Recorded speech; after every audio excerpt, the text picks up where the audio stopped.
ازيكم يا حبايبي؟ عاملين ايه؟ يا رب دايما تكونوا في اتم صحة واحسن حال. انا عبير ودي قناتي قناة اشهى الاكلات. امال يا عبير انت جايبالنا ايه النهارده؟ جايبالنا مش جايبالنا اكل؟ لا، احنا هنطلع من المطبخ النهارده عشان اعمل لكم ريفيو بالفرشة دي. بالفرشتين دول اقول لكم على المميزات فيها والعيوب. الحاجة اللي فيها هقول لكم عليها بامانة. فده من شركة سوكاني برضو، ده انا كنت جايباه مع سخان.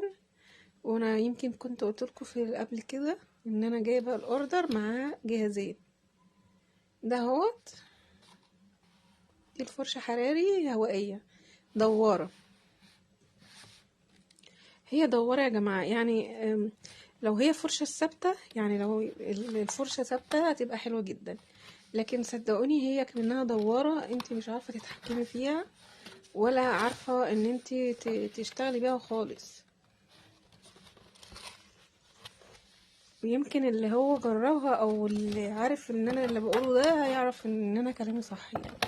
فانا قلت استعملها الاول واستخدمها وبعد كده اطلع اقول لكم ايه المميزات اللي فيها وايه العيوب.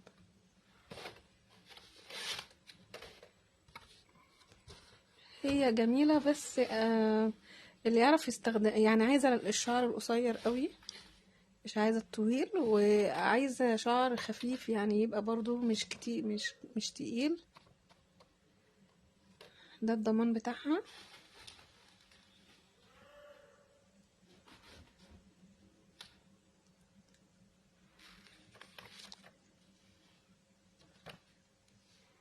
هي حلوة للي يعرف يستعملها، بس مش عارفة، انا ما حبتهاش يعني، انا ما حبتهاش خالص يعني. الفرشة منها دوارة، فانتي مش عارفة يعني تشتغلي بيها. لو هي ثابتة في قلب الجهاز انتي هتعرفي تتمكني فيها وتشتغلي بيها، لكن انتي تبصي تلاقيها بتلف معاكي، فانتي مش عارفة تعمل يعني، بتلف على الفاضي، انتي مش عارفة تتحكمي فيها. فيمكن اللي يعرف يستخدمها كويس يمكن تبقى كويسة يعني. مش عارفة ده عيب مني انا ان انا مش عارفة استخدمها، ولا هي فعلا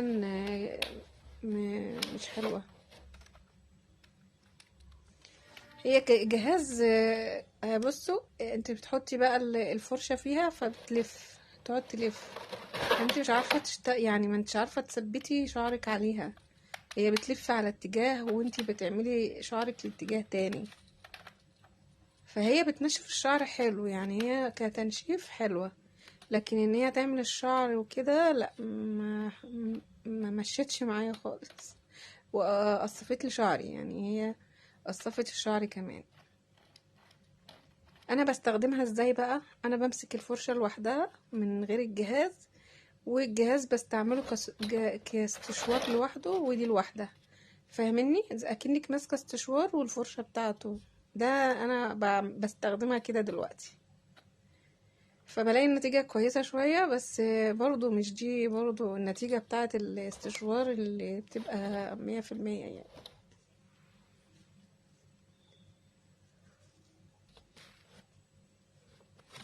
رغم ان هي مش رخيصة يعني، هي غالية جدا، هي غالية جدا.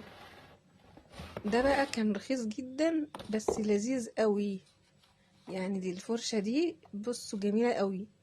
دي مش جايباها معايا، دي انا جايباها من 3 4 سنين عندي بقى، لا اكنها لسه جايه دلوقتي.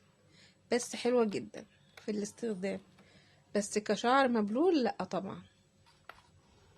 هو لو شعرك ناشف وانت عايزة تمشيها عليه كده بتبقى جميلة وزي العسل.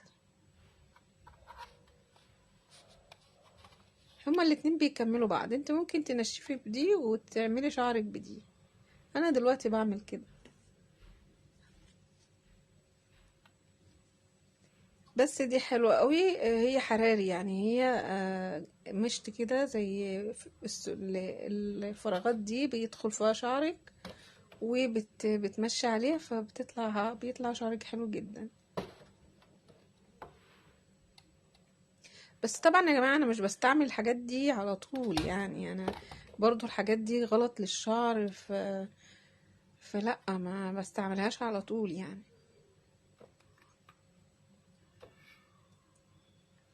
لان غلط طبعا تحطي حرارة على دماغك كتير، يعني بيبقى عندك لوقت مثلا انت عايزاه، في مناسبة في كده، مش مناسبة ان انت هتسيبي شعرك او كده، لا طبعا يعني اللي هما بيسيبوا شعرهم طبعا حلوة، حلوة جدا.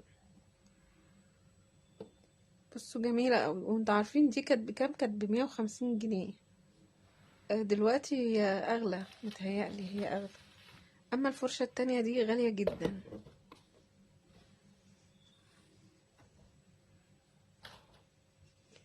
هي العيب اللي فيها ان هي الفرشة بتاعتها دوارة، دي العيب اللي فيها. لكن لو هي ثابتة فصدقوني هتبقى جميلة جدا. يعني لو هي ثابتة فيها وما بتلفش، وانت اللي بتدورها بايديكي، يعني انت اللي بتمشي بايديكي على شعر، هتبقى حلوة. لكن انت بتحطها على شعرك بتلاقيها بتلف ما انتش عارفة بقى تتحكمي، تفردي شعرك، تعملي اي حاجة.